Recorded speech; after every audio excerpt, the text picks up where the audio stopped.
Donc là les gars, il s'est passé pas mal de choses depuis la dernière vidéo, j'ai pas eu l'occasion de vous en parler et du coup je vais faire ça maintenant. Donc pour résumer ça très brièvement, pour ce qui s'agit de la Roadster Pro Cup, c'est toujours d'actualité, mais j'ai une voiture dédiée à ça. Et la voiture dont on s'est occupé sur les dernières vidéos, c'est ma voiture de route et ça va rester une voiture de route. J'ai décidé, suite à la panne du moteur, de refaire ce moteur et d'y greffer un turbo, tout simplement. Donc dans l'idée, on va se refaire un moteur neuf de A à Z, on va le préparer à recevoir la suralimentation, on va lui mettre des bielles forgées, des pistons forgés, la visserie ARP, que des bonnes choses toutes neuves, et on va essayer de sortir un maximum de puissance. Du coup, ce que j'ai fait, c'est que j'ai démonté mon ancien moteur, j'ai remplacé sa culasse par une culasse en meilleur état. Ensuite, je suis venu gratter l'intérieur des conduites d'admission et d'échappement pour essayer d'optimiser le flux d'air et d'obtenir le plus de puissance possible. Et pour finir, j'ai emmené le bloc et la culasse chez l'usineur. Le bloc a été réalisé en côte réparation plus 0,5 pour accueillir des pistons d'un diamètre un petit peu plus élevé. Et la culasse a été aussi éprouvée par l'usineur, donc elle a été mise en pression pour s'assurer qu'elle est parfaitement étanche. Et les sièges de soupape ont été également rectifiés. Pour finir, l'usineur a enlevé 1/10 sur le plan du joint de culasse et 1/10 sur la culasse également. Ça va me permettre de m'assurer que ces deux éléments sont parfaitement droits et qu'ils vont être aptes à recevoir un joint de culasse cométique.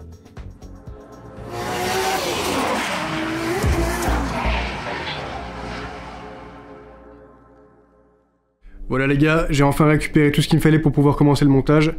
J'ai récupéré le bloc de chez l'usineur, là j'ai récupéré du coup toutes les pièces qu'il me faut pour monter le moteur. Que des bonnes choses, vous allez voir ça. Et je propose qu'on s'y mette, hein. Ça fait longtemps que j'attends ça. Vous étiez même pas au courant que j'étais en train de faire ça, donc voilà, mais bon, c'est parti.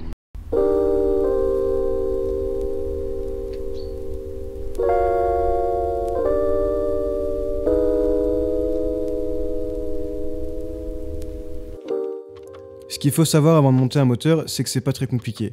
Si on enlève l'aspect métrologie de la chose, c'est même relativement simple. En revanche, ça peut être relativement fastidieux parce qu'on va passer la majeure partie de notre temps à nettoyer et dégraisser des éléments du moteur. Donc il va falloir être relativement patient, minutieux et assidu là-dessus, parce que c'est ça qui va en partie définir la qualité finale de votre montage. Pour tout ce qui concerne le nettoyage, on peut utiliser du nettoyant en frein, c'est pas la solution la plus économique, mais c'est ce que j'avais sous la main. On peut aussi utiliser du diluant pour peinture, mais je trouve que les vapeurs sont vraiment irrespirables. Ensuite, ce qu'on va faire, c'est qu'on va nettoyer le plan de joint ainsi que l'intérieur des cylindres. Même si votre moteur il sort de chez l'usineur comme le mien, c'est une étape qui est impérative. Ici, on peut voir les traces laissées par le haunage, ça va créer des stries à 45 degrés sur vos cylindres et ça va permettre à l'huile d'adhérer correctement. C'est ça qui va assurer la bonne lubrification de la segmentation. Donc là, on va passer à l'étape où on va devoir installer les fameux coussinets. Les coussinets, donc il y en a deux types. Il y a les coussinets de Biel et les coussinets de Villebrequin. Dans mon cas, j'ai deux marques différentes. Pour les coussinets de Biel, je vais utiliser des pièces de chez ACL. Ce sont des coussinets de compétition dits trimétal, donc faits à base de 3 métaux différents. Les coussinets ACL, je les connais très bien, je les ai montés dans tous les moteurs que j'ai montés et c'est une valeur sûre. J'ai également ces coussinets de la marque King Racing. Je les ai jamais montés personnellement, mais j'en ai entendu beaucoup de bien. La raison pour laquelle j'ai pas que des coussinets de chez ACL, c'est parce qu'il y avait un petit problème de stock. Et du coup j'ai dû me rabattre sur ceci. On va voir ce que ça dit. Ok, donc maintenant on va s'occuper de nettoyer ces pièces-là. C'est vraiment important de le faire parce que ces pièces-là, elles vont du coup recevoir un coussinet. Et le coussinet, pour adhérer comme il faut, il a besoin que la pièce soit parfaitement dégraissée. Vous saurez que la pièce est propre quand vous aurez passé un coup de chiffon et qu'il n'y aura aucune trace sur le chiffon.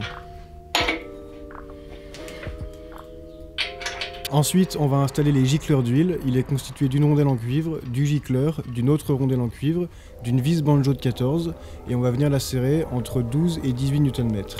C'est la même chose pour les 4. Maintenant que les surfaces sont parfaitement propres, celle du coussinet et celle-ci aussi, je vais pouvoir l'installer. Donc on ne peut pas vraiment se planter. Il y a une petite encoche ici, et l'idée c'est de mettre l'encoche du coussinet avec celle du bloc. Ici il y a un trou qui correspond à ce trou-là, qui sert en fait à lubrifier du coup le Villebrequin. Donc voilà. Ce que je vais faire, c'est que je vais le placer comme ça, mettre l'encoche dans l'encoche, je vais mettre le coussinet à fleur du bloc, je vais le tenir avec ma main, et là je vais exercer une légère pression vers l'intérieur pour qu'il puisse venir se mettre en place tout seul. Voilà. Et là du coup je vais m'assurer que cette partie-là et cette partie-là sont bien bien équilibré, bien à fil avec le bloc. Là c'est le cas.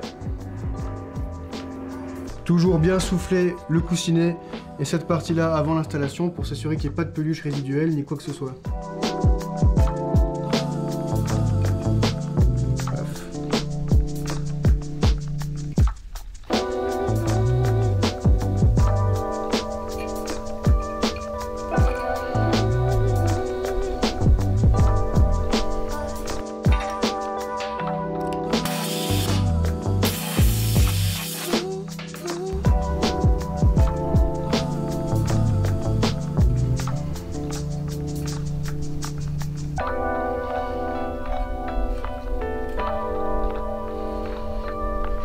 Maintenant que les coussinets sont en place, ce que je vais venir faire, c'est installer la visserie ARP.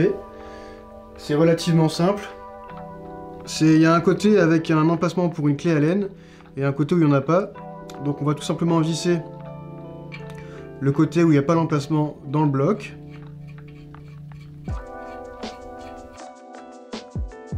Ici, n'oubliez pas d'appliquer sur les filetages la graisse fournie par ARP, c'est vraiment important. Ça va permettre du coup d'augmenter la précision de votre serrage. Je vais tous les serrer à la main et puis ensuite je leur mettrai un petit coup de clé Allen.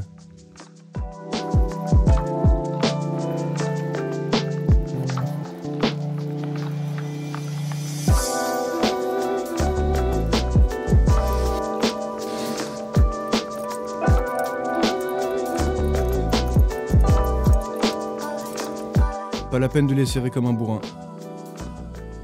Donc là, pour l'installation des thrust washers, c'est très simple. Il faut juste s'assurer que la partie cuivrée, celle avec les deux encoches, les deux rainures, soit située côté vilebrequin, vers l'extérieur.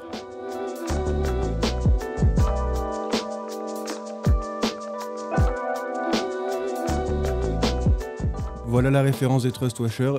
Ça, c'est pour une coach standard. Il y a marqué STD à la fin. Là, je vais procéder au dernier nettoyage du vilebrequin avant de pouvoir l'installer. Je vais m'assurer que toutes les parties usinées sont parfaitement propres.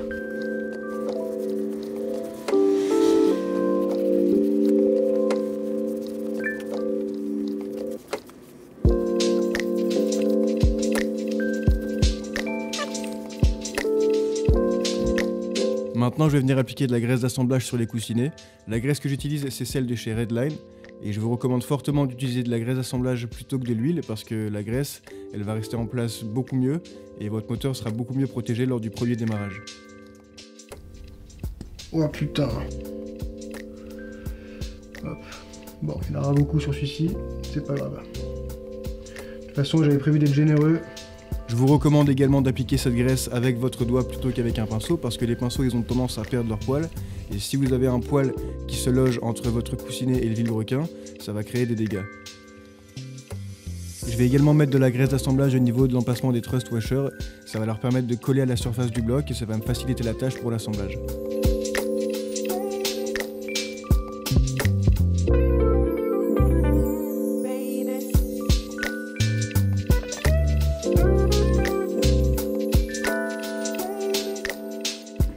Maintenant, on va procéder à la pose du vilebrequin dans le bloc. Il va falloir être très délicat et ne pas toucher les surfaces usinées du vilebrequin avec la visserie ARP. Ce que j'aurais dû faire en vrai, ça aurait été d'installer le vilebrequin et ensuite la visserie. Ça m'aurait évité ce genre de situation délicate. Là, on voit pas très bien à l'image, mais au moment où j'ai installé le vilebrequin dans le bloc, il y a les thrust washers qui se sont très légèrement décalés. Du coup, je vais utiliser un petit tournevis pour les remettre bien dans l'axe.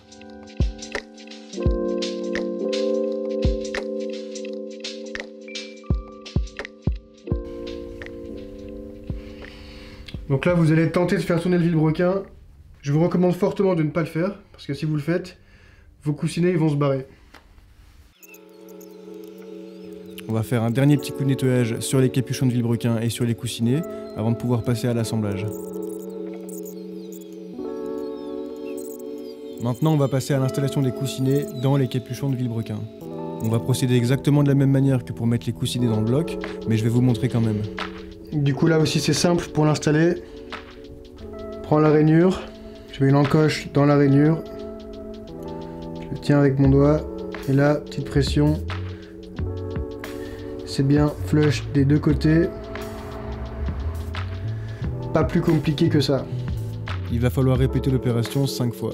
On dirait pas comme ça, mais le nettoyage c'est quelque chose qui prend vraiment beaucoup de temps. Ici, il est primordial de respecter l'ordre dans lequel vous installez vos capuchons de vilebrequin. Quand vous avez démonté votre moteur, vous êtes supposé les avoir numérotés, savoir exactement où est-ce qu'ils vont, et il va falloir les réinstaller dans cet ordre précis. Il y a une flèche sur le capuchon et cette flèche elle indique l'avant du moteur, donc côté poulie de vilebrequin. Il faut mettre du coup la flèche qui pointe vers la poulie. Si vous respectez pas ça, donc le sens de la flèche et l'ordre des capuchons, votre moteur va finir par s'autodétruire. Paf.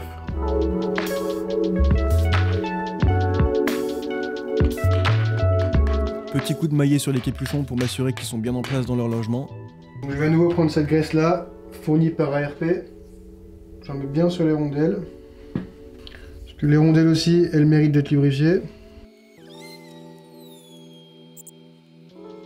On dirait pas comme ça, mais au moment du serrage, c'est la rondelle qui va subir la majorité du stress. Le boulon, il va tourner sur la rondelle et la rondelle, elle va tourner sur le bloc. Et c'est pour ça que c'est important de les lubrifier. Une fois que les rondelles et les boulons sont en place, on va venir serrer tout ça et on va le faire dans un ordre très précis et en 3 fois. Dans le cas où on réutilise des vis d'origine, on va les serrer à 56 Nm. On va diviser ça en 3, on va faire 20, 40 et 56 Nm. Et dans le cas où on utilise des vis ARP, on va plutôt serrer ça aux alentours des 80 Nm. Donc on va faire 30, 60 et 80 Nm. Ce qu'il faut savoir aussi quand on utilise une clé dynamo, c'est qu'il vaut mieux l'utiliser au milieu de sa plage d'utilisation. Si par exemple votre clé elle sert entre 20 et 80 Nm, là où elle sera le plus précise, c'est aux alentours des 40 Nm. Si vous voulez serrer quelque chose à 21 Nm et que votre clé commence à 20, il y a des chances que ce soit imprécis.